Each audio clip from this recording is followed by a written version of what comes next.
Então, sim. é o fim do mundo. A gente tem uma sonora do Boto aí que falou, o Flamengo soltou uma nota oficial para falar justamente sobre os horários. E o Flamengo que ia acumular 3 jogos seguidos às 4h30 da tarde no final de semana, né? Contra a Portuguesa, contra o Fluminense, o Vasco e depois o Maricá na última rodada da Taça Guanabara.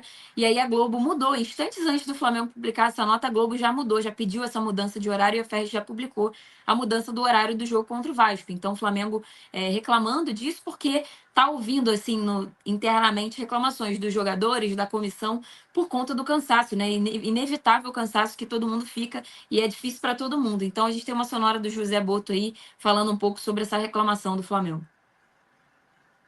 Já pedimos à Federação, pedimos aos outros clubes e todos são sensíveis de não se jogar a esta hora, porque existem muitas questões a nível de saúde dos jogadores, até a nível da qualidade do espetáculo que nós estamos a passar para fora.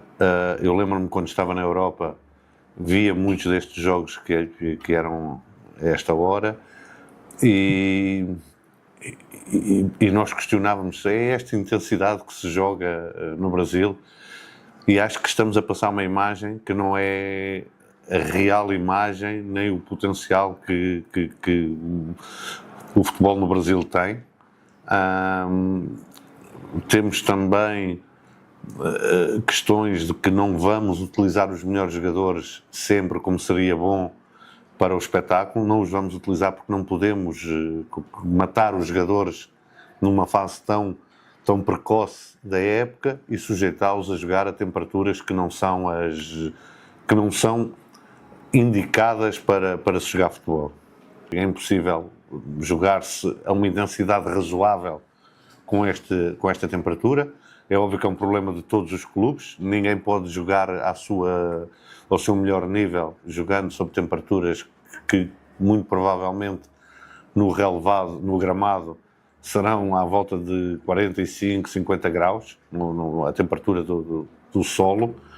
É impossível que não haja um desgaste precoce dos jogadores e que não existam lesões provocadas por esse calor excessivo, que não é nada compatível com fazer-se desporto a essa hora. E é um apelo que eu fazia a quem de direito para bem de todos, para bem do espetáculo, para bem daquilo que é a imagem do futebol brasileiro, não se jogar a essa hora. No último É isso. Tem outras sonoras, depois quem quiser dar uma olhadinha no que eles falaram, tem lá no site também do All Sport, que a gente vai trazer tudo para vocês. Tem um superchat aqui do Fábio que mandou para o Renato. Renato, Felipe Luiz vai nos proporcionar tanta alegria ou até mais que Jorge Jesus em 2019. Qual a sua opinião? São Luís do Maranhão te ama. Olha, eu estou torcendo para que isso aconteça, né? Mas o que o Mister proporcionou foi um negócio absurdo, né? 5 títulos e 4 derrotas. O Felipe tá nessa balada também, né? O Felipe está com 2 títulos e apenas uma derrota. Mas ainda tem muita chão pela frente. Mas eu levo muita fé no Felipe Luiz. Levo realmente muita fé. Não à toa o chamo de apóstolo. Ele é o apóstolo do Jorge Jesus, do Jesus. Então, acho que ele vai seguir pelo mesmo caminho. Teremos a igreja de Felipe Luiz no futuro. Assim como teve a igreja de Pedro, de Paulo, de todos os apóstolos, eu acho que teremos no futuro a igreja de Felipe Luiz. E a minha aposta não é só minha, né? O Boto está dizendo que está convencido de que o Felipe Luiz fará história no futebol brasileiro. Não somente acabará com a hegemonia portuguesa de treinadores, mas vai se tornar um treinador histórico no Flamengo. Eu estou nessa balada. Aliás, o Boto disse que quer acabar com a hegemonia dos portugueses, mas trouxe um português para o Sub-20, né? Coisa engraçada. Eu acho até uma boa ideia, porque esse cara deve começar a montar o Sub-20 para jogar igual joga o time principal, né? As divisões de base, essa é a ideia. Mas é curioso, né? Mais um português no Flamengo. É isso. O Almir brincou aqui falando que contra o Vasco vai ser outro 6-1. Vamos ver, né? O jogo é só sábado, tem Botafogo pela frente. Rodrigo, queria aproveitar para a gente falar um pouquinho também sobre o contrato com a Globo, né? O Flamengo questionou esse contrato. Queria que você trouxesse aí bastidores e informações sobre essas conversas. O Flamengo até trouxe uma nova pessoa para cuidar disso, né? Com a Libra ali e tal, para cuidar desse contrato de TV. Conta pra gente um pouquinho desses Marcelo bastidores. Campos Pinto, né? Marcelo Campos Pinto, que era o grande executivo do Esporte Globo, né? Que era o que contratava, fazia os direitos e tudo. Conheci o Marcelo Campos Pinto nessa passagem dele para cuidar de direitos desde o início, né? Porque ele foi um dos caras que nos ajudou, quando eu estava no Extra, a fazer o famoso campeonato de 99, Carioca, que o Extra lotou todos o Maracanã, vendendo ingressos a R$1 junto com o jornal. O Marcelo Campos Pinto era responsável pela comercialização do negócio. Ele já teve, Luísa, respondendo ali na sexta-feira, teve uma reunião da Libra. A Libra, para quem não sabe, é o grupo de clubes do qual o Flamengo faz parte, são 9 da Série A, que negociou o contrato com a Globo. E o Marcelo já teve nessa reunião e ele levantou os pontos que ele entende como problemáticos, confusos no contrato, que são o item do pay-per-view, que não está claro ali como que vai ser a remuneração variável. Tem uma estimativa de R$200 milhões para todos os clubes, né? Esses 9 clubes. Mas é 40% da receita líquida. E a redação, eu vi, as cláusulas, é efetivamente confusa. Não fica claro se é 40% sobre todos os clubes, sobre só a parte desses clubes, ou se... Enfim, tem questões ali nessa primeira parte do pay-per-view. Tem uma questão de uma cláusula que não, diz que se tiver uma outra adesão à Libre, por exemplo, se tiver 10 clubes ao invés de 9 na Série A, não tem aumento do valor fixo, ou seja, teria uma redução de quem recebe, que teria que dividir entre mais pessoas, o que, obviamente, é muito problemático. São esses 2 pontos. Tem um terceiro ponto aqui que está me falhando aqui a memória, que também... que é a medição de audiência, que é uma das variáveis que vai determinar quanto cada clube vai ganhar. No entendimento do Flamengo também não está claro qual que é como que vai ser medida essa audiência. O que eu sei é que vai ser de uma forma absoluta. Não teve uma briga, a informação que deu é que a reunião foi tranquila, mas o Marcelo levantou esses pontos para começarem a ser trabalhados entre a Libra e a Globo. A verdade é, lá atrás, quando foi assinado esse contrato, o BAP, atual presidente do Flamengo, ele foi muito crítico ao contrato nas comissões internas. Ele reclamou de vários pontos, ele leu o contrato e criticou muita coisa. Só que quando teve a reunião no Conselho Deliberativo, ele não fez um discurso crítico e acabou não se opondo ao contrato. E o contrato foi aprovado. Então, ele teve uma postura interna muito forte, mas no Conselho Deliberativo ele não fez esse questionamento e o contrato foi aprovado. Então, ele não teve essa oposição dentro do Conselho Deliberativo. O contrato representa uma perda para o Flamengo, a gente já falou aqui, entre 80 e 100 milhões, a estimativa, a gente só vai saber quando sair o balanço lá, pode ser menos essa perda, mas hoje o Flamengo ganhou em 2024 algo como 290 milhões, e a estimativa é que ele vai ganhar entre 200, alguma coisa assim, mas aí tem uma projeção de 220, a gente ainda vai precisar esperar essas variáveis. Mas tem uma questão, porque você teve uma perda de receita. O Flamengo está, digamos assim, reclamando, mas ele vai conseguir mudar esse contrato? Esse contrato está assinado por 5 anos. Então, o que ele vai poder é discutir essas brechas, coisas que estejam confusas. Agora, derrubar o contrato inteiro e mudar as condições, não vejo como viável nesse momento. O clube se comprometeu e assinou isso, foi aprovado no Conselho Deliberativo. Então, acho que isso aí é ponto pacífico. Inclusive, dentro do clube se tem um entendimento que sabe-se da dificuldade de tomar qualquer passo, mas pode-se conseguir, ali dentro dessas brechas, melhorias de condições, esclarecimentos, coisas que melhorem as condições para o clube.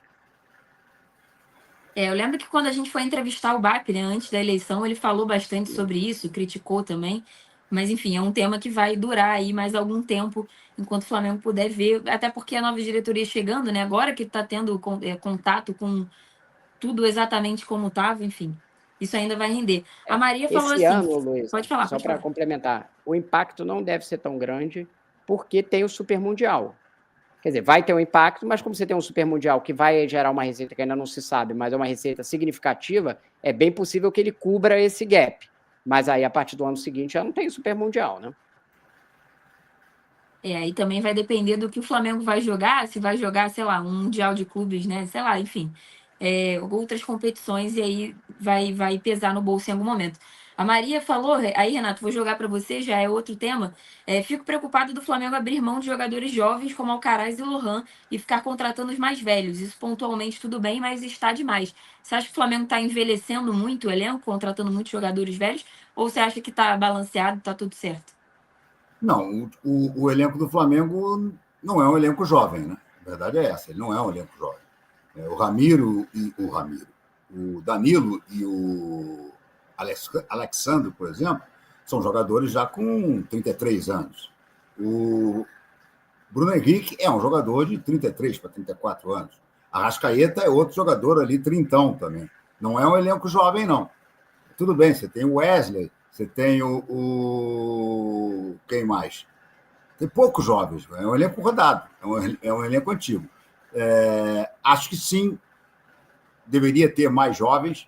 Eu espero que alguns jovens se sobreponham a alguns veteranos, por exemplo. Eu vejo 2 jovens com enorme potencial no Flamengo, né? O Felipe Luiz não para de falar deles.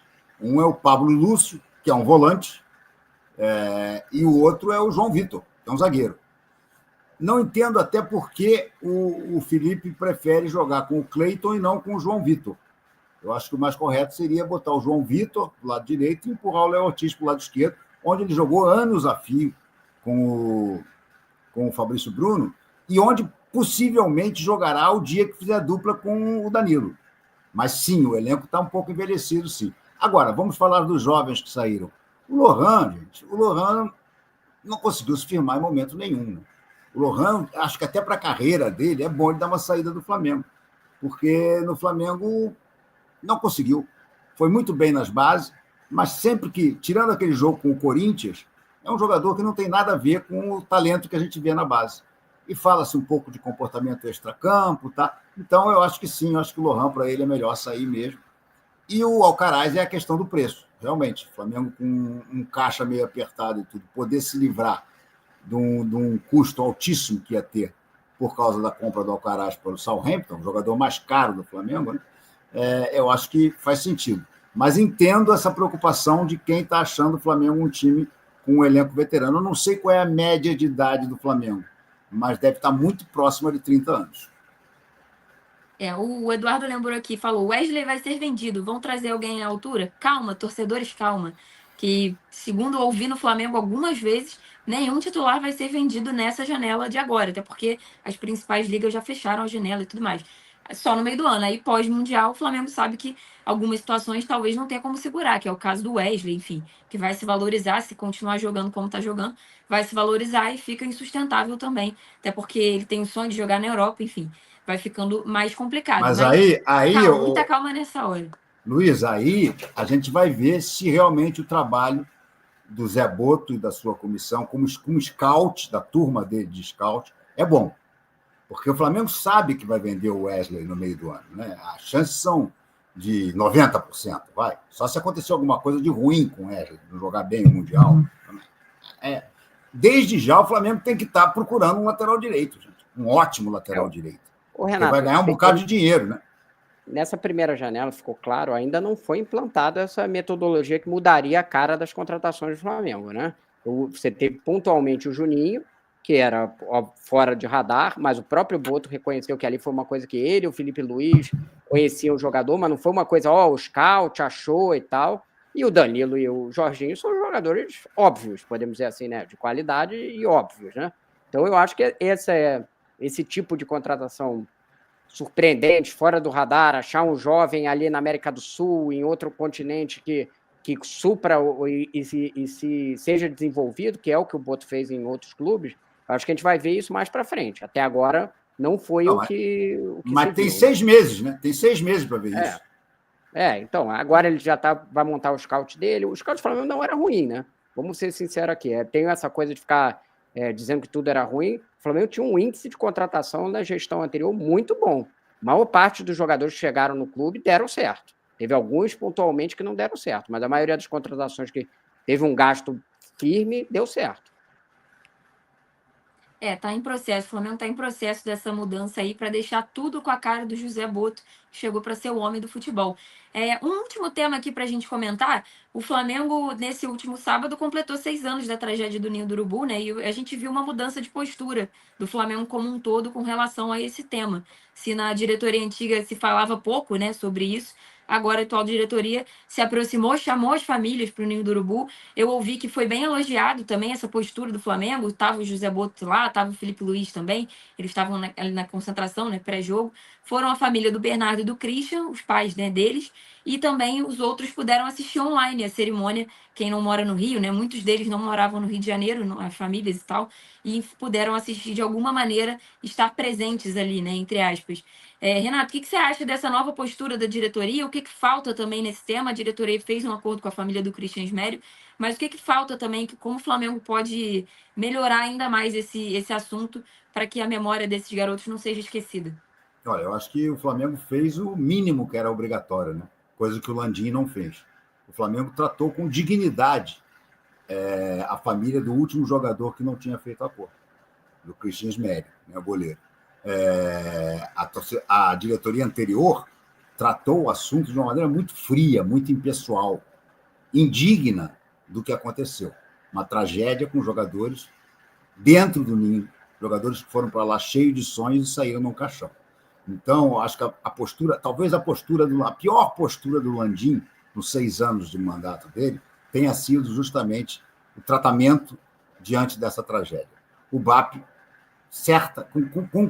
com correção, fez o acordo, chamou as famílias, eu acho que melhorou muito.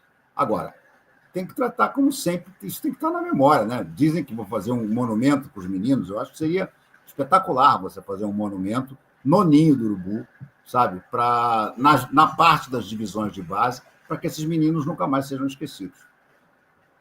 Falta também o retorno da homenagem no museu do clube na Gávea, porque saiu na reforma e nunca mais voltou, né? Rodrigo, como é que você viu esse movimento do Flamengo com essas famílias aí nesses 6 anos de tragédia? É exatamente o que o Renato falou.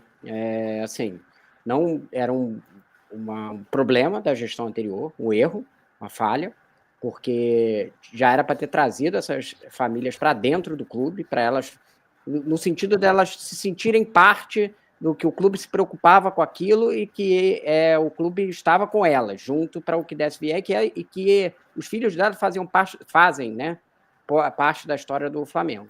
Eu acho que isso foi conseguido com conseguido em parte, né, iniciado com essa cerimônia inicial. Tem que se construir um memorial. O acordo com o Christian faz todo sentido vai ficar brigando ali por não sei quanto era, mas alguns milhões de reais com uma pessoa que morreu o filho, né? Enfim, não faz. Acho que isso era uma forma de encerrar essa parte legal, né? Agora tem a parte penal, que é outra parte.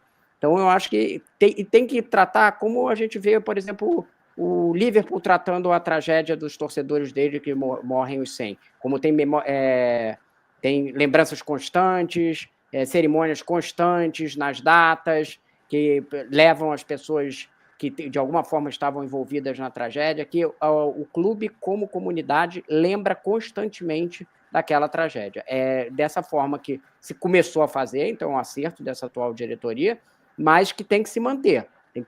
Esses garotos fazem parte da história do Flamengo e eles têm que ser lembrados sempre, em várias ocasiões que estejam relacionadas à data, enfim, e as famílias têm que ser acolhidas da forma que elas quiserem, não da forma que o clube quiser, né? Da forma que elas entenderem, você quer participar, está aqui aberto, você quer participar online, quer que um dia vira o jogo, vamos te receber, enfim, da forma que elas preferirem ter essa participação, e se não quiserem, aí também é um direito delas, né? Eu acho que esse patch que o Flamengo usou nesse jogo agora, né, escrito Nossos 10, poderia ser algo para sempre aqui atrás na camisa, como tem do Liverpool também, que fica para sempre aqui, independente do modelo da camisa, enfim. Poderia ser algo do Flamengo para lembrar realmente sempre. A qualquer momento o Flamengo entra em campo, tá junto com esses meninos, mas enfim, são ideias aqui, vamos ver o que a diretoria vai fazer, vai tocar para frente. A gente está entrando aqui em reta final da live. O Miguel perguntou aqui como é que tá a situação do Pedro. O Pedro deve voltar ali final de março, abril, enfim, ele tá em reta final aí, ou talvez maio, enfim.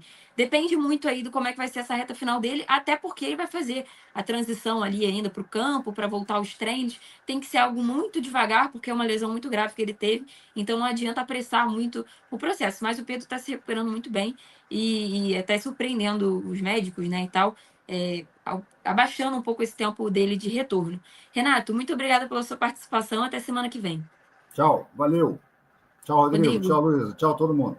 Valeu, Luísa. Obrigada, Valeu, até a Renato. próxima. Valeu, pessoal. Bom, a nossa enquete deu 51% acham o desempenho do Flamengo bom, 42% ótimo e 7% esperavam mais. Então vamos ver se o Flamengo consegue convencer esses 7% aí nos próximos clássicos dessa semana. Semana que vem a gente está de volta, segunda-feira a gente está aqui de novo. Muito obrigada a todo mundo que acompanhou. Neste novo horário, atenção. Nesse novo horário, agora é 4 horas. 16 horas sempre. Pois é. Beleza. Após de primeira, a gente está aqui no ar para vocês, para falar tudo de Flamengo e comentar tudo que acontecer no clube, beleza? Até a próxima e valeu. Tchau. Valeu.